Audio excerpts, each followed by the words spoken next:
ಕೋರ್ಟ್ನ ಕಟಕಟೆಯಲ್ಲಿ ವಾದ ಪ್ರತಿವಾದ ಆಗ್ತಾ ಇದೆ.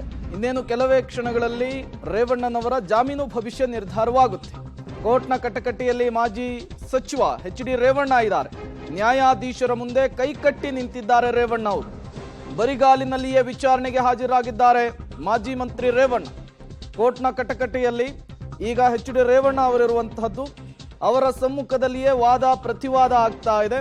ಎರಡನ್ನೂ ಕೂಡ ನ್ಯಾಯಾಧೀಶರು ಆಲಿಸ್ತಾ ಇದ್ದಾರೆ. ಇನ್ನೇನು ಕೆಲವೇ ಕ್ಷಣಗಳಲ್ಲಿ ಈ ಪ್ರಕರಣಕ್ಕೆ ಸಂಬಂಧಪಟ್ಟಂತೆ ಮಹತ್ವದ ಆದೇಶವೊಂದು ಹೊರಬೀಳುತ್ತೆ. ಆ ಮಹತ್ವದ ಆದೇಶ ಎಚ್.ಡಿ. ರೇವಣ್ಣ ಅವರಿಗೆ ಮತ್ತೊಮ್ಮೆ ಸಂಕಷ್ಟವನ್ನ ತಂದೊಡ್ಡುತ್ತಾ ಅಥವಾ ರಿಲೀಫ್ ಕೊಡುತ್ತಾ ಅನ್ನೋದು ಈಗಿರುವಂತಹ ಪ್ರಶ್ನೆ. ಬೆಳಗ್ಗೆ ವಕೀಲರು ಎಚ್.ಡಿ. ರೇವಣ್ಣ ಪರವಾಗಿ ವಾದವನ್ನು ಮಂಡಿಸ್ತಾ ಇದ್ರು. ಬಟ್ ನ್ಯಾಯಾಧೀಶರು ಬರಲೇಬೇಕು ಎಚ್.ಡಿ. ರೇವಣ್ಣನವರು ಅಂತ ಹೇಳಿದ ತಕ್ಷಣ ವಕೀಲರು ಕಕ್ಷಿದಾರರನ್ನ ಕರೆಸಿದ್ದಾರೆ.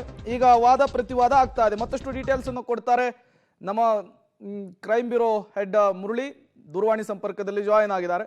ಮುರಳಿ, ಈಗ ಎಷ್ಟು ಗಂಟೆಗೆ ಆದೇಶ ಹೊರಬೀಳಬಹುದು? ಜೊತೆಗೆ ಯಾವ ರೀತಿಯ ಬೆಳವಣಿಗೆಗಳಾಗ್ತಾ ಇದೆ ಈಗ ಕೋರ್ಟ್ನ ಕಟಕಟೆಯಲ್ಲಿ ಅಂತ? ಪ್ರೇಮ್, ಏನಂದ್ರೆ ಆದೇಶಕ್ಕೆ ಸಮಯವನ್ನ ಇನ್ನೂ ಕೂಡ ನಿಗದಿ ಮಾಡಿಲ್ಲ. ಆದೇಶವನ್ನ ಕೊಡ್ತೀನಿ ಅಂತ ಅಷ್ಟೇ ಹೇಳಿ ಕೋರ್ಟ್ ಕಲಾಪವನ್ನ ಮುಂದಕ್ಕೆ ಹಾಕಿರುವಂತದ್ದು. ಬಹುತೇಕ ನಿರೀಕ್ಷೆಗಳಂತೆ 5:30 ಒಳಗಡೆ ಆದೇಶ ಬರುವಂತ ಸಾಧ್ಯತೆಗಳು ಕೂಡ ಇದಾವೆ. ಆದ್ರೆ ಕೋರ್ಟ್ ಕಟಕಟೆಯಲ್ಲಿ ಯಾವುದೇ ರೀತಿಯ ಬೆಳವಣಿಗೆಗಳಿಲ್ಲ. ಯಾಕಂದ್ರೆ ಈ ಹಿಂದೆ ನಡೆದಂತ ಬೆಳವಣಿಗೆ ಏನಂದ್ರೆ 3 ಗಂಟೆಗೆ ವಿಚಾರಣೆಗೆ ಬಂದ ಸಂದರ್ಭದಲ್ಲಿ ರೇವಣ್ಣ ಅವರು ಕೋರ್ಟ್ ಕಟಕಟೆಗೆ ಬಂದಿರ್ಲಿಲ್ಲ. ಆ ಸಂದರ್ಭದಲ್ಲಿ ಎಸ್.ಪಿ.ಪಿ ಅದಕ್ಕೆ ಆಕ್ಷೇಪಣೆಯನ್ನು ವ್ಯಕ್ತಪಡಿಸಿತು. ಇದ್ದಕ್ಕಿದ್ದಂತೆ ಬೆಳಗ್ಗೆ ಬಂದು ಸರೆಂಡರ್ ಆದಂತವರು ಇವಾಗ ನಾವು ಆಕ್ಷೇಪಣೆಯನ್ನು ಸಲ್ಲಿಸಲಿಕ್ಕೆ ಬಂದ ಸಂದರ್ಭದಲ್ಲಿ ಅವರು ವಿಚಾರಣೆಗೆ ಬಂದಿಲ್ಲ ಅಂತ ಹೇಳಿ ಆಕ್ಷೇಪಣೆಯನ್ನು ವ್ಯಕ್ತಪಡಿಸಿದ ಬಳಿಕ ಕೋರ್ಟ್ ಒಂದು ಸೂಚನೆಯನ್ನ ಕೊಡುತ್ತೆ. ಅಂದ್ರೆ ರೇವಣ್ಣ ಅವ್ರನ್ನ ಕೋರ್ಟ್ಗೆ ಮುಂದೆ ಹಾಜರುಪಡಿಸಿ ಅಂತ ಹೇಳಿ ಸೂಚನೆಯನ್ನ ಕೊಟ್ಟಿದ್ದು. ಆ ಸೂಚನೆಯ ಮೇರೆಗೆ ಅಂದ್ರೆ ರೇವಣ್ಣ ಅವರು ಇವತ್ತು ಕೋರ್ಟ್ಗೆ ಹಾಜರಾಗ್ತಿದ್ರು. ಆದ್ರೆ ಅವರು ಬರುವಂತದ್ದು ಕೇವಲ ಒಂದು 5-10 ನಿಮಿಷಗಳ ತಡ ಆಗ್ತು. ತಡ ಆಗೋ ಸಂದರ್ಭದಲ್ಲಿ SIT SPP ಅವರು ಆಕ್ಷೇಪಣೆಯನ್ನ ಎತ್ತಿದ್ರು. ಆ ಬಳಿಕ ಕೋರ್ಟ್ ಹಾಜರಾಗ್ಲಿ ಅಂತ ಹೇಳಿ ಒಂದಷ್ಟು ಕಾಲಾವಕಾಶಗಳ ಕೊಟ್ಟು ವಿಚಾರಣೆಯನ್ನು ಮುಂದೂಡಿಕೆ ಮಾಡಿತ್ತು. ವಿಚಾರಣೆ ಮುಂದೂಡಿಕೆ ಮಾಡಿದ ಬಳಿಕ ರೇವಣ್ಣ ಮತ್ತೆ ವಿಚಾರಣೆಗೆ ಹಾಜರಾದ್ರು. ವಿಚಾರಣೆಗೆ ಹಾಜರಾಗಿ ಈಗ ವಾದ ಪ್ರತಿವಾದ ಅಂದ್ರೆ ಅವರನ್ನ ಪೊಲೀಸ್ ಕಸ್ಟಡಿ ನ್ಯಾಯಾಂಗ ಬಂಧನಕ್ಕೆ ಕೊಡ್ಬೇಕಾ ಅಥವಾ ಜಾಮೀನನ್ನು ಮಂಜೂರು ಪಡ್ಬೇಕಾ, ಈ ವಿಚಾರವಾಗಿ ವಾದ ಪ್ರತಿವಾದ ಮುಕ್ತಾಯ ಆಗಿದೆ. ಆದೇಶ ಇನ್ನೇನೋ ಕೆಲವೇ ಹೊತ್ತಿನಲ್ಲಿ ಬರುವಂತ ಸಾಧ್ಯತೆಗಳು ಇರುವಂತದ್ದು. Prem, okay, thank you Murali ತಮ್ಮ ಕಂಪ್ಲೀಟ್ ಮಾಹಿತಿಗಾಗಿ. ಹೊಳೆನರಸೀಪುರದ ಕೇಸ್ನಲ್ಲಿ ಬೇಲ್ಗೆ SIT ತೀವ್ರ ಆಕ್ಷೇಪವನ್ನು ವ್ಯಕ್ತಪಡಿಸಿರುವಂತಹದ್ದು. ವಾದ ಪ್ರತಿವಾದ ಎರಡನ್ನೂ ಕೂಡ ನ್ಯಾಯಾಧೀಶರು ಆಲಿಸಿದ್ದಾರೆ, ತೀರ್ಪನ್ನು ಕಾಯ್ದಿರಿಸಿದ್ದಾರೆ. ಇನ್ನೇನು ಕೆಲವೇ ಕ್ಷಣಗಳಲ್ಲಿ ಆ ತೀರ್ಪು, ಆ ಆದೇಶ ಹೊರಬೀಳುತ್ತೆ. ಸಹಜವಾಗಿಯೇ ಈಗಾಗಲೇ ಸಂಕಷ್ಟವನ್ನು ಎದುರಿಸ್ತಾ ಇರುವಂತಹ ರೇವಣ್ಣ ಅವರಿಗೆ ಇವತ್ತಿನ ಕೋರ್ಟ್ನ ಆದೇಶ ಬಿಗ್ ರಿಲೀಫ್ ಅನ್ನು ಕೊಡುತ್ತಾ ಅಥವಾ ಮತ್ತೊಮ್ಮೆ ಸಂಕಷ್ಟವನ್ನು ತಂದೊಡ್ಡುತ್ತಾ ಅನ್ನೋದು ಈಗಿರುವಂತಹ ಪ್ರಶ್ನೆ. ಹಾಗಾದ್ರೆ ಹೊಳೆನರಸೀಪುರದಲ್ಲಿ ಒಂದು ಕೇಸ್ ದಾಖಲಾಗಿತ್ತಲ್ಲ, ಲೈಂಗಿಕ ದೌರ್ಜನ್ಯ ಅಂತ ಹೇಳಿ, ಅದರಲ್ಲಿ FIR ನಲ್ಲಿ ಏನೇನು ಅಂಶ ಇದೆ ನೋಡ್ತಾ ಹೋಗೋಣ. 28/4/2024 ಸಂತ್ರಸ್ತೆಯೊಬ್ಬರು ದೂರನ್ನು ಕೊಡ್ತಾರೆ ಹೊಳೆನರಸೀಪುರದ ಠಾಣೆಯಲ್ಲಿ. ಹೊಳೆನರಸೀಪುರದ ಟೌನ್ 17ನೇ ವಾರ್ಡ್ನ ನಿವಾಸಿ ಅವರು.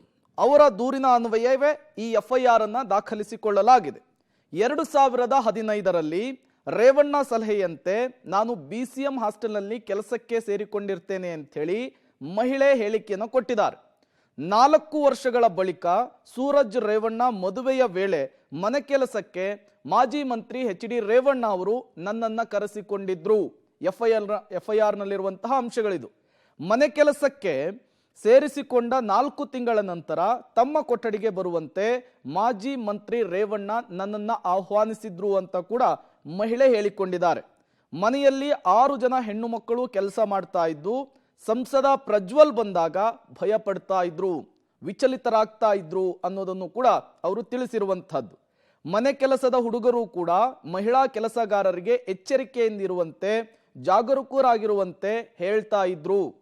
ಅದಾದ್ಮೇಲೆ ಭವಾನಿಯವರು ಅಂದ್ರೆ ರೇವಣ್ಣ ಅವರ ಪತ್ನಿ ಮನೆಯಲ್ಲಿ ಇಲ್ಲದಿದ್ದಾಗ ರೇವಣ್ಣ ಸ್ಟೋರ್ ರೂಮ್ನಲ್ಲಿ ಕೈಯನ್ನ ಹಿಡಿದು ಎಳಿತಾ ಇದ್ರು. ಹಣ್ಣನ್ನ ಕೊಡುವಂತಹ ನೆಪದಲ್ಲಿ ಮೈಯನ್ನ ಮುಟ್ಟುತ್ತಾ ಇದ್ರು, ಅಸಭ್ಯವಾಗಿ ವರ್ತಿಸ್ತಾ ಇದ್ರು ಅಂಥೇಳಿ ದೂರಿನಲ್ಲಿ ಉಲ್ಲೇಖಿಸಲಾಗಿದೆ. ಸೀರೆಯ ಪಿನ್ನನ್ನ ಕಿತ್ತು ಲೈಂಗಿಕ ದೌರ್ಜನ್ಯವನ್ನು ಕೂಡ ನಡೆಸ್ತಾ ಇದ್ರು ಅಂಥೇಳಿ ಆರೋಪಿಸಿದ್ದಾರೆ. ಪ್ರಜ್ವಲ್ ಅಡಿಗೆ ಮನೆಯಲ್ಲಿ ಹಿಂದಿನಿಂದ ಬಂದು ಮೈಯನ್ನ ಮುಟ್ಟುತ್ತಾ ಇದ್ರು, ಹೊಟ್ಟೆ ಭಾಗದಲ್ಲಿ ಜಿಗುಟುತ್ತಾ ಇದ್ರು ಅಂತ ಕೂಡ ದೂರಿದ್ದಾರೆ. ಇದೇ ರೀತಿ ಹಲವಾರು ಬಾರಿ ಲೈಂಗಿಕ ದೌರ್ಜನ್ಯವನ್ನ ನಮ್ಮ ಮೇಲೆ ನಡೆಸಿದ್ದಾರೆ, ಎಸಗಿದ್ದಾರೆ ಅಂಥೇಳಿ ಸಂತ್ರಸ್ತ ಮಹಿಳೆ ದೂರಿನಲ್ಲಿ ಉಲ್ಲೇಖಿಸಿರುವಂಥದ್ದು. ನಾನು ಮನೆಯಲ್ಲಿದ್ದಾಗ ವಿಡಿಯೋ ಕಾಲ್ ಮಾಡ್ತಾ ಇದ್ರು, ನನ್ನ ಮಗಳ ಜೊತೆಗೆ ಅಸಭ್ಯ ಸಂಭಾಷಣೆಯನ್ನ ಮಾಡ್ತಾ ಇದ್ರು. ಮಗಳು ಹೆದರಿಕೊಂಡು ಸಂಸದ ಪ್ರಜ್ವಲ್ ರೇವಣ್ಣ ಅವರ ನಂಬರನ್ನ ಬ್ಲಾಕ್ ಮಾಡಿದ್ಲು. ಇದರಿಂದ ರೇವಣ್ಣ ಮನೆ ಕೆಲಸವನ್ನ ಬಿಟ್ಟು ನಾವು ಹೊರಬಂದಿದ್ವಿ. ಇತ್ತೀಚೆಗೆ ಪ್ರಜ್ವಲ್ ಅವರದ್ದು ಎನ್ನಲಾದ ಲೈಂಗಿಕ ದೌರ್ಜನ್ಯದ ವಿಡಿಯೋಗಳು ವಾಟ್ಸಾಪ್ನಲ್ಲಿ ಹರಿದಾಡ್ತಾ ಇದೆ, ಸೋಷಿಯಲ್ ಮೀಡಿಯಾದಲ್ಲಿ ಹರಿದಾಡ್ತಾ ಇದೆ. ಈ ವಿಡಿಯೋಗಳಲ್ಲಿ ದೂರುದಾರ ಮಹಿಳೆಯ ವಿಡಿಯೋಗಳು ಕೂಡ ಇದೆ. ಈ ವಿಡಿಯೋವನ್ನು ನೋಡಿರುವಂತಹ ಸಂತ್ರಸ್ತೆಯ ಪತಿ ದೂರುದಾರಳ ಶೀಲವನ್ನ ಶಂಕಿಸ್ತಾ ಇದ್ದಾರೆ, ಡೌಟ್ ಪಡ್ತಾ ಇದ್ದಾರೆ. ನನ್ನ ವಿಡಿಯೋ ಬಂದ್ರೆ ನಮ್ಮ ಗತಿ ಏನು ಅಂತ ಪ್ರಶ್ನೆಯನ್ನ ಮಾಡ್ತಾ ಇದ್ದಾರೆ. ಇದರಿಂದ ಮಾನಸಿಕವಾಗಿಯೂ ಕೂಡ ಹಿಂಸೆ ಆಗಿದೆ, ನನಗೆ ಜೀವ ಭಯ ಇದೆ ಅಂಥೇಳಿ ದೂರನ್ನ ಕೊಟ್ಟಿದ್ದಾರೆ ಹೊಳೆನರಸೀಪುರ ಠಾಣೆಯಲ್ಲಿ. ಅದು ಈಗ SITಗೆ ವರ್ಗಾವಣೆಯಾಗಿದೆ. SITಯ ಅಧಿಕಾರಿಗಳು ವಿಚಾರಣೆಯನ್ನು ನಡೆಸ್ತಾ ಇದ್ದಾರೆ. ಇದೇ ಪ್ರಕರಣದಲ್ಲಿ ಇನ್ನೇನು ಕೆಲವೇ ಕ್ಷಣಗಳಲ್ಲಿ ಕೋರ್ಟ್ ರೇವಣ್ಣ ಅವರಿಗೆ ಈ ಪ್ರಕರಣದ A1 ಆರೋಪಿಗೆ ಜಾಮೀನಿನ ಭವಿಷ್ಯವನ್ನು ನಿರ್ಧರಿಸುತ್ತೆ.